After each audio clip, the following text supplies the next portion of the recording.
علی بھائی اگلا سوال ہے، قرآن حکیم میں سورۃ البقرہ میں بچے کے دودھ چھڑانے کی عمر 2 سال ذکر ہوتی ہے، جبکہ سورۃ الاحقاف میں 30 ماہ یعنی 2.5 سال کا ذکر موجود ہے۔ ان دونوں باتوں میں سے کس بات پر عمل کیا جائے گا؟ یہ میں نے پہلے بھی عرض کیا کہ قرآن حکیم میں جب بظاہر کوئی تضاد آتا ہے نا تو اس کو دقت نظر سے دیکھنے کی ضرورت ہے، وہ باتیں مختلف ہوتی ہیں۔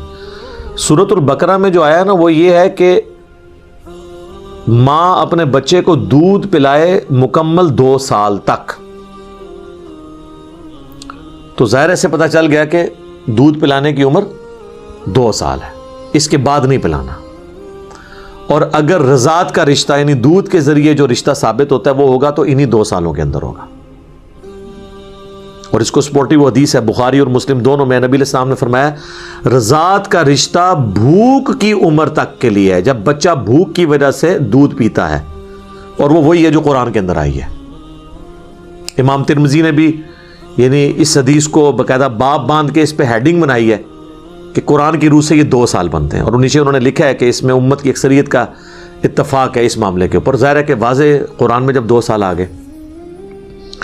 بخاری مسلم دونوں میں حدیث ہے کہ جو رشتے نسب کی وجہ سے حرام ہوتے ہیں نا، خون کی وجہ سے، وہ رضاعت کی وجہ سے بھی حرام ہو جاتے ہیں۔ یعنی اگر کسی شخص نے کسی عورت کا دودھ پیا ہے تو اب وہ عورت اس کی حقیقی ماں کی طرح ہے، اس عورت کے جتنے بچے ہیں نا وہ اس کے بہن بھائی ہوں گے، لیکن صرف اسی بچے کے بہن بھائی ہوں گے جس نے دودھ پیا ہے۔ جس نے دودھ پیا اس کے جو اپنے بہن بھائی ہیں نا وہ ان کا رشتہ ان کے ساتھ ہو سکتا ہے، اس کا نہیں ہو سکتا۔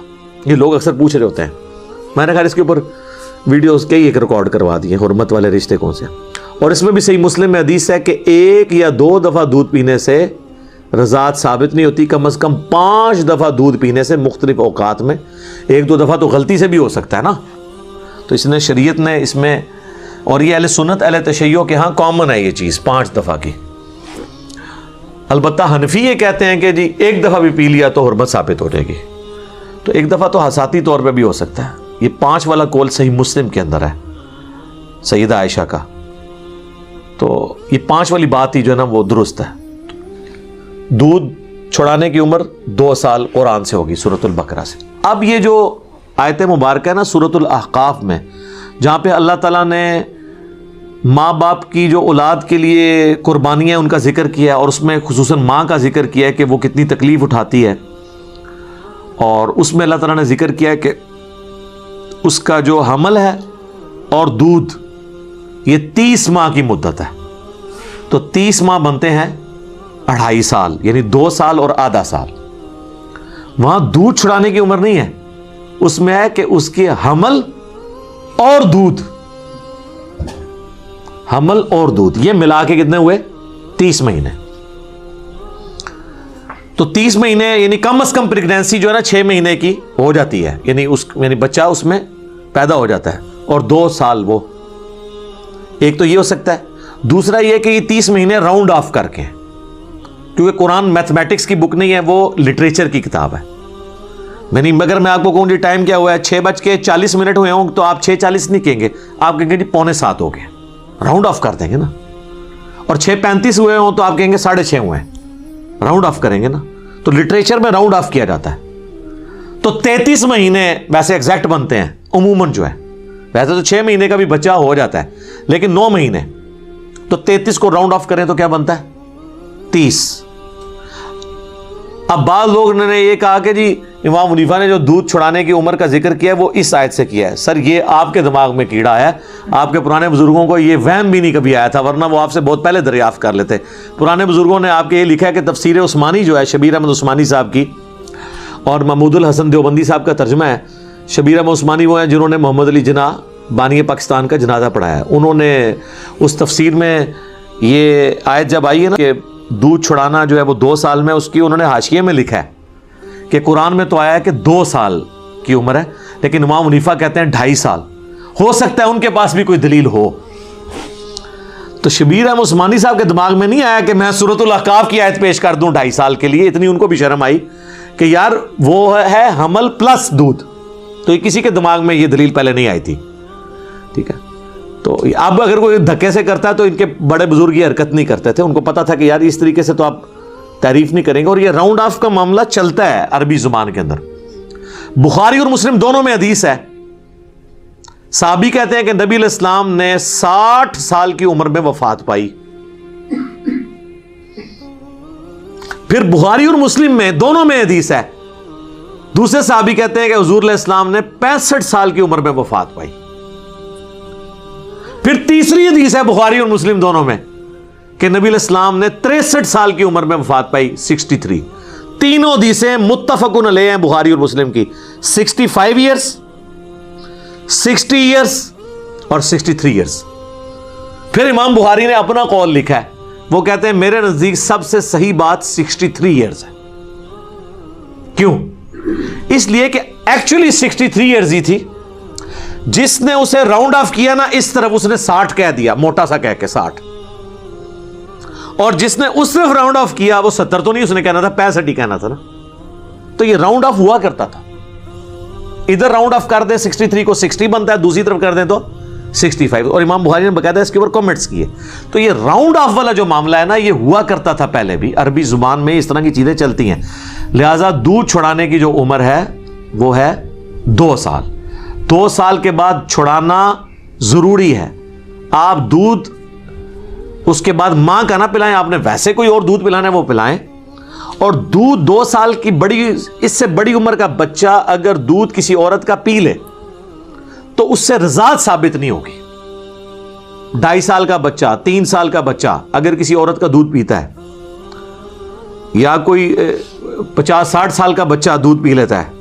ہاں, علماء عرب نے فتویٰ دیا تھا نا, جب ان کو کہا گیا کہ ہمارے جو ہے وہ, میرے پاس تو باقاعدہ عرب سے ایک بھائی ہے, وہ IT کی فیلڈ سے تھے, وہ ڈرتے ڈرتے مجھ سے سوال کر رہے تھے کہ مطلب میں برا نہ مان جاؤں اس حوالے سے کہ بھی, وہ کہتے ہیں نہیں یہاں تو ہمارے آفس میں ایک فتویٰ چل رہا ہے کہ جہاں پہ غیر محرم مرد و عورت اکٹھے ایک جگہ جاب کرتے ہیں نا, تو اب پردے کا تو اہتمام مشکل ہے, تو اس میں یہ کریں کہ وہ وہاں پہ جو عورتیں جاب کر رہی ہیں نا وہ کسی برتن میں دودھ نکال کے دے دیں اور وہاں جتنے مرد ہیں ان کو پلا دیں, وہ ان کے ساتھ رضاعت اسٹیبلش ہو جائے گی. پہلی تو بات ہے 5 دفعہ سے کام میں نہیں ہوگی, ٹھیک ہے, صحیح مسلم میں حدیث ہے. دوسری بات بخاری اور مسلم دونوں میں حدیث ہے کہ بھوک کی عمر تک ہے. اب وہ بھوک کی عمر تک تو نہیں ہے, وہ تو بڑے بڑے ہیں, بڑے عمر کی رضاعت تو ثابت نہیں ہوگی. ابن تیمیہ مانتا ہے کہ ہو جاتی ہے, وہ حدیثیں جو ہیں وہ منسوخ ہیں, کیونکہ جب بھوک کی عمر والی حدیث آ گئی تو حدیث منسوخ ہوگی. تو وہ کہتا ہے ادھر باقاعدہ یعنی لوگ اس طرح کے رضاعت کے رشتے اسٹیبلش کرتے ہیں, اس طرح رضاعت کا رشتہ اسٹیبلش نہیں ہوگا. رضاعت کا رشتہ اسٹیبلش ہوگا بھوک کی عمر تک, اس کے بعد اگر آپ دودھ کسی کو پلاتے ہیں تو نہیں ہوگا. اور اس میں ویسے دیکھیں کتنی ایک آسانی بھی ہے. اکثر میں آپ کو ضمناً اس سے ریلیٹڈ ایک بات بتا دیتا ہوں.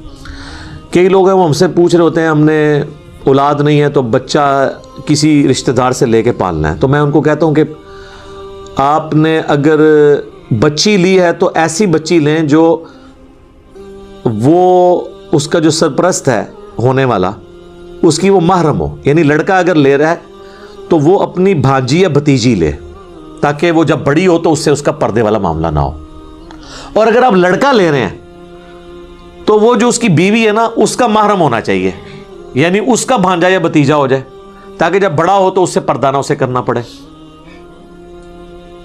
لیکن بعض اوقات ایسی صورتحال ہوتی ہے کہ یہ چیز کرنا مشکل ہو جاتی ہے, پھر لوگ جا کے عیدی والوں سے جا کے لے آتے ہیں یا کسی اپنے ایسے جاننے والے سے لے لیتے ہیں, پھر بعد میں وہ ٹینشن ہوتے ہیں. تو اس کا میں نے بتایا کہ آج کل تو بڑی آسانی ہے, ایسی ادویات اور ایسے ٹیکے اویلیبل ہیں میڈیکلی جو آپ اگر اس عورت کو لگا دیں تو پریگنینسی کے بغیر بھی دودھ اتر آتا ہے.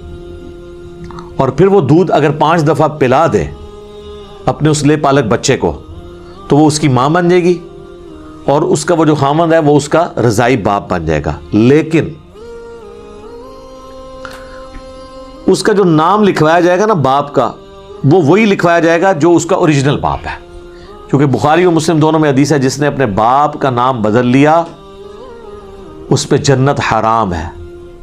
اور ایک اور حدیث ہے بخاری اور مسلم میں کہ نبی علیہ السلام فرمایا کہ جو اپنے باپ کا نام بدل لے اس پہ اللہ کی لعنت, اللہ کے فرشتوں کی لعنت, تمام لعنت کرنے والوں کی لعنت, قیامت والے دن اللہ تعالیٰ نہ ایسے شخص کا کوئی فرض قبول کرے گا نہ نفل. یہ بہت بڑی چیز تھی, ایک بہت بڑا عیب ہے. تو لے پالک بچہ, اب لوگ اس سے اگلی بات کرتے ہیں کہ جی اگر وہ لے پالک بچہ ایسا ہے جس کے ماں باپ ہمیں پتہ ہی نہیں, پھر ہم کیا کریں؟ پھر بھی سر آپ اپنا نہیں لکھوائیں گے؟ وہ اللہ تعالیٰ نے سورۃ الاحزاب میں فرما دیا کہ ایسے پھر لوگ جو ہیں نا جن کے ماں باپ کلیئر نہیں ہے آپ کو, تو آپ کے دینی بھائی ہیں.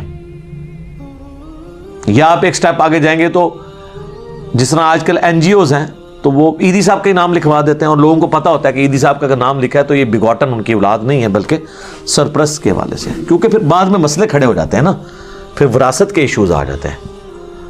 اور بعض اوقات ہم نے دیکھا ہے لے پالک بچے تو وہ لے لیتے ہیں, کچھ عرصے بعد ان کی اپنی اولاد بھی ہو جاتی ہے, پھر وہ لے پالک بچے سے فوراً ہی ان کا سلوک بدل جاتا ہے. دیکھیں کیسی ظالم ہے یار انسان چیز. ویسے ابھی تک آنکھوں کا تارا ہوتا ہے تو, اور پھر وہ جو ہے نا وہ ان کو یہ ہو جاتا ہے کہ ہم اس کے نام سب کچھ لگا دیں. یہ اس طرح کے معاملات. اور سر میں آپ کو بتاؤں کتنے گورے ہیں جو اپنی اولاد اس لیے نہیں ہونے دیتے کہ وہ لے پالک بچے پالتے ہیں کہ یار ان کا کوئی نہیں ہے. اتنا حوصلہ ان میں. اور یہ اوریجنل واقعات ہیں, میں آپ کو بتاؤں بندے کی آنکھوں میں آنسو آ جاتے ہیں کہ انہوں نے اپنی اولاد نہیں ہونے دی ہے صرف اس لیے کہ ہم لے پالک بچے پالیں گے کہ جن کا کوئی پرسانے حال نہیں. وہ جا کے کسی یتیم خانے سے بچے لے آتے ہیں کہ یار ہمیں بچے ہی چاہیے نا تو ان کو پالیں گے. اور ہمارے مسلمانوں کا کیا حال ہے, بلکہ یہاں تو اپنی سگی اولاد میں اختلافات شروع ہو جاتے ہیں ماں باپ کے مرنے کے بعد. پتہ نہیں کیا تربیت ہوئی ہوتی ہے, یہ دنیا کی محبت ایسی غالب آ جاتی ہے, کیسے معاملات ہو جاتے ہیں. خیر اب یہ تو رونا شروع کریں تو کئی باتیں آگے آئیں گی. تو یہ جو دودھ پلانے کی عمر ہے یہ 2 سال تک ہی ہے.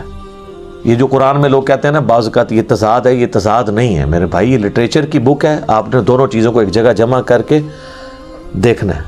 اسی والے سے جو پچھلا بھی کچھ کوسچنز پہلے آپ کا جو کوسچن تھا کہ جی وہ قرآن میں فرشتوں کو حکم ہوا تھا تو شیطان تو فرشتہ نہیں تھا تو اس نے سجدہ کیوں کرنا تھا, تو اس کو میں نے لہذا سے کلیئر اسی لیے کیا ہے کہ وہ اس میں شامل تھا, اور اس نے اس لیے نہیں کیا کہ فرشتہ نہیں تھا. وہ سورۃ الکہف میں آ گیا کان من الجن ففسق عن امر ربی. اگر فرشتہ ہوتا تو نافرمانی نہ ہوتا. فرشتوں میں اس لیے شامل تھا کہ تغلیب کے قاعدے کے تحت چونکہ سارے فرشتے تھے ان میں ایک جن تھا تو اللہ نے فرشتوں کو جنرل ذکر کیا. اور آپ کا وہم پھر مزید نکالا کہ اللہ نے شیطان سے پوچھا کہ تو نے کیوں نہیں سجدہ کیا, تو اس نے آگے یہ نہیں کہا کہ یا اللہ مجھے حکم نہیں تھا, بلکہ اس نے کیا کہا کہ میں نے اس لیے نہیں کیا کہ میں اس سے بہتر ہوں. اس نے اپنے گناہ کو جسٹیفائی کیا, شیطان مان گیا. اور جو اپنی غلطی کو مان لے وہ آدمی بن جاتا ہے. یہی آدمی اور شیطان میں فرق ہے.